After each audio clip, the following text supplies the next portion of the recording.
Hello மக்களே! இன்னைக்கு நம்ம பார்க்க போற ரெசிபி கரம் மசாலா.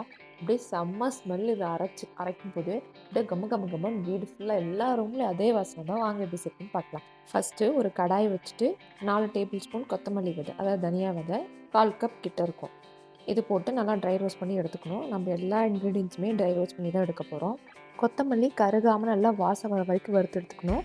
வறுபட்டதுக்கப்புறம் அதை தனியாக எடுத்து உரமா வச்சுட்டு 4 வரமிளகாய் அதையும் போட்டு ட்ரை ரோஸ்ட் பண்ணிக்க போகிறோம். இது இப்போ ரோஸ்ட் ஆகிடுச்சு, எடுத்து தனியாக வச்சுக்கலாம். அடுத்து 2 டீஸ்பூன் ஜீரகம் எடுத்துக்கிறோம். ஜீரகம் போட்டுட்டு நல்லா வறுபடுற வரைக்கும் நம்ம வறுக்கணும். இது வந்து டப்புன்னு பொரியும், அந்த ஸ்டேஜ் கரெக்டாக இருக்கும். இப்போ பாருங்கள், நல்லா சீரகம்லாம் பொரிஞ்சு நல்லா வறுபட்டுருச்சு. இதையும் நம்ம எடுத்து உரமாக வச்சுக்கலாம்.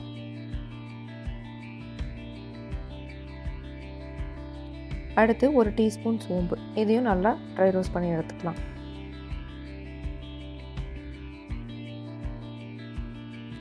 சோம்பு இப்போ நல்லா வறுபட்டுருச்சு.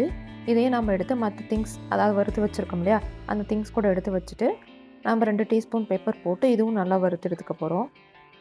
நல்லா வறுக்கும்போது இது நல்லா ஹீட் ஆகிட்டு அந்த மிளகு ஸ்மெல் வரும், அந்த காந்தல், அந்த ஸ்டேஜ் வர வரைக்கும் வறுத்துட்டு அதை நம்ம எடுத்து தனியாக வச்சுக்கலாம்.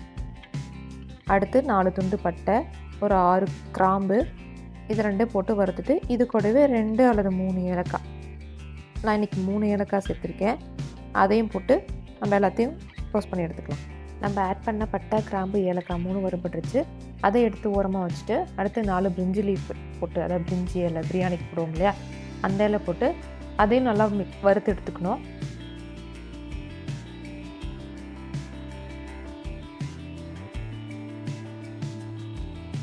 இந்த அளவுக்கு வறுபட்டதும் இதை எடுத்து ஓரமாக வச்சுட்டு நம்ம அடுத்தது வந்து அன்னாச்சி பூ அண்ட் ஸ்டார் பூ 2 இருக்கும் இல்லையா, அது போட்டுக்கலாம். அன்னாச்சி பூ 4, ஸ்டார் பூ 2 போட்டு இதையும் நல்லா அந்த ஸ்மெல் வர வரைக்கும் வறுத்து எடுத்து வச்சுக்கணும்.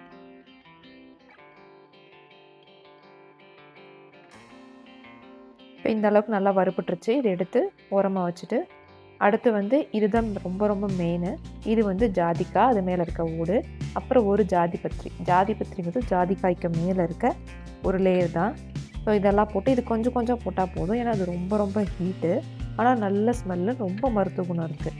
ஸோ இதெல்லாம் ஒன்று ஒன்று போட்டு நல்லா வறுபட்டதுக்கப்புறம் எடுத்து தனியாக வச்சுக்கலாம். ஜாதிக்காய் வந்து உடச்சி போடுங்க, அப்போ தான் வறுபடுறதுக்கு ஈஸியாக இருக்கும், குயிக்காக வறுபடும். அடுத்தது வந்து நம்ம இதெல்லாம் கூல் டவுன் பண்ணிவிட்டு மிக்ஸி ஜாருக்கு ட்ரான்ஸ்ஃபர் பண்ணி அரைச்சி எடுத்து வந்துடலாம். உங்களுக்கு எந்த பதத்தில் வேணுமோ அந்த பதத்தில் அரைச்சிக்கலாம். ரொம்ப நைஸாக வேணும்னா இன்னும் நைஸாக அரைச்சிக்கலாம், இல்லை கொஞ்சம் குறகுறப்பாக வேணும்னா கொஞ்சம் முன்னாடியே எடுத்துக்கலாம். அவ்வளோதான், ரொம்ப ரொம்ப வாசனையான கரம் மசாலா ரெடி ஆகிடுச்சு. நீங்களும் இந்த ரெசிபியை உங்கள் வீட்டில் ட்ரை பண்ணி பாருங்கள். இந்த வீடியோ பிடிச்சிருந்தா மறக்காமல் நம்ம சேனலை சப்ஸ்கிரைப் பண்ணிக்கோங்க. ஃப்ரெண்ட்ஸ் அண்ட் ஃபேமிலிக்கும் ஷேர் பண்ணிவிட்டு அவங்களையும் பார்க்க சொல்லுங்கள். தேங்க்யூ.